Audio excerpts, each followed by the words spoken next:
کیا آپ جانتے ہیں اللہ سبحانہ و تعالیٰ نے حلال اور حرام کی حدود کیوں عائد کی؟ اسے جاننے کے لیے سب سے پہلے یہ جان لیں کہ حلال اور حرام کے معنی کیا ہیں۔ حلال کہتے ہیں وہ شے جس کے استعمال کی اجازت دی گئی، اور حرام کہتے ہیں جس کے استعمال کی اجازت نہیں دی گئی۔ اس کائنات میں دو طرح کی اشیاء ہیں، ایک وہ جن کے استعمال کی اجازت دی گئی اور دوسری وہ جن کے استعمال کی اجازت نہیں دی گئی۔ اب سوال یہ پیدا ہوتا ہے کہ آخر ایسا کیوں؟ تو ناظرین، اس سوال کا جواب آپ کے لیے واضح کیے دیتے ہیں۔ مثلا ہر اس جاندار کو حرام قرار دیا گیا جس کے دانت نوکیلے ہوں، جو چیر پھاڑ کر کھاتا ہے، جو دھاڑتا ہے، چیختا چلاتا ہے، جو نوچتا ہے، یا جس کے پنجے وغیرہ ہوں جن سے وہ نوچ کر کھاتا ہے۔ ان کے برعکس گائے، بکری، بھینس وغیرہ کو حلال قرار دیا گیا۔ یہ دونوں اقسام کے جانور بالکل متضاد خصوصیات و خصلتوں کے مالک ہیں۔ مثلا پہلی قسم کے جانداروں میں کتا، شیر، چیتا، بلی وغیرہ سمیت مختلف چیرنے، پھاڑنے، نوچنے، داڑنے اور چیخنے چلانے والے جانور ہیں، اور دوسری اقسام ان جانوروں کی ہے جن میں ادب ہے، عاجزی ہے، انکساری ہے، مالک سے وفاداری کا مادہ ہے۔ پہلی اقسام کے جانوروں میں سے اگر آپ نے کوئی پالا ہوا ہو اور وہ بھوکا ہو، آپ اسے کھانے کو نہ دیں تو وہ مالک سے بغاوت پر اتر آئے گا، یہاں تک کہ مالک کو ہی چیر پھاڑ ڈالے گا۔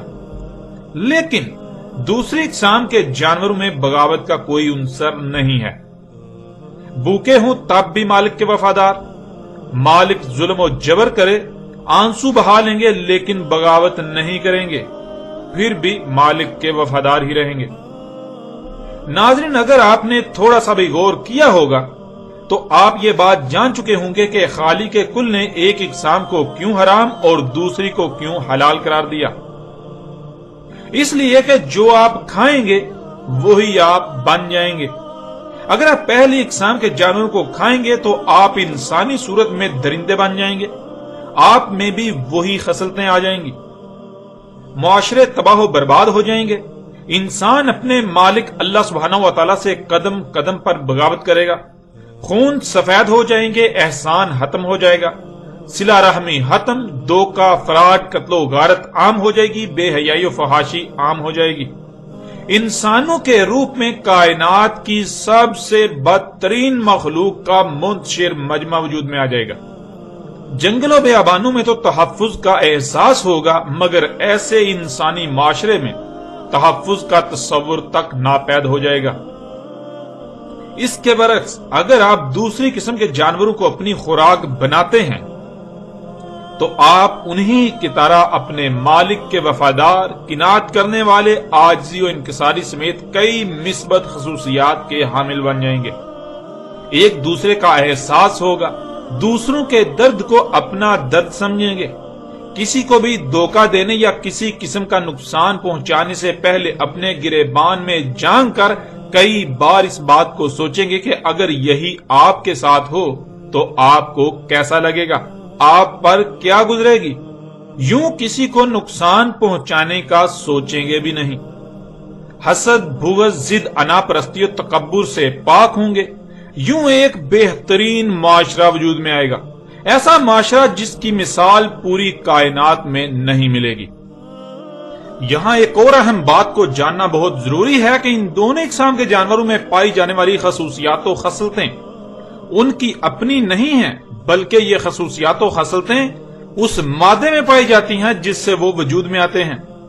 مثلا جس مادے سے کتا وجود میں آتا ہے، اگر اسی مادے کو بکرے کی خوراک بنا دیا جائے تو بکرے میں کتے کی خصوصیات و خصلتیں ظہور پذیر ہوں گی۔ اس کے برعکس جس مادے سے بکرا وجود میں آیا، اگر اس مادے کو کتے کی خوراک بنا دیا جائے تو اس کتے میں بکرے کی خصوصیات آ جائیں گی۔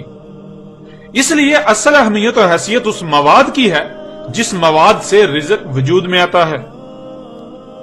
تو ناظرین، اب آپ اپنے گریبان میں جھانکیں، اپنے ارد گرد غور کریں، اپنے معاشرے کو دیکھیں، اس وقت پوری دنیا کی مجموعی طور پر صورتحال کیا ہے۔ حقیقت آپ کے سامنے ہے، اور اس کی اصل وجہ وہ خوراک ہے جو آج پوری دنیا میں کھائی جا رہی ہے۔ کیونکہ ناظرین آپ وہ ہیں جو آپ کھاتے ہیں، آپ جو کھائیں گے وہی آپ بن جائیں گے۔ تو ناظرین اپنی اور اپنے عزیزوں کی اصلاح کے لیے قدم اٹھائیے، خوراک پر توجہ دیجیے اس سے پہلے کہ وقت ہاتھ سے نکل جائے۔ اور آخر میں آپ سے درخواست ہے کہ اپنا فرض سمجھتے ہوئے اس پیغام کو زیادہ سے زیادہ انسانوں تک پہنچا کر محسنین میں شامل ہو جائیں۔ آپ کا ایک کلک نہ جانے کتنی انسانیت اور آپ کی اپنی فلاح کا سبب بن سکتا ہے، لہذا دیر مت کیجیے اور زیادہ سے زیادہ شیئر کیجیے۔ اور اگر آپ نے ہمارا یوٹیوب چینل ابھی تک سبسکرائب نہیں کیا تو آپ سے درخواست ہے کہ اسے بھی ضرور سبسکرائب کیجیے۔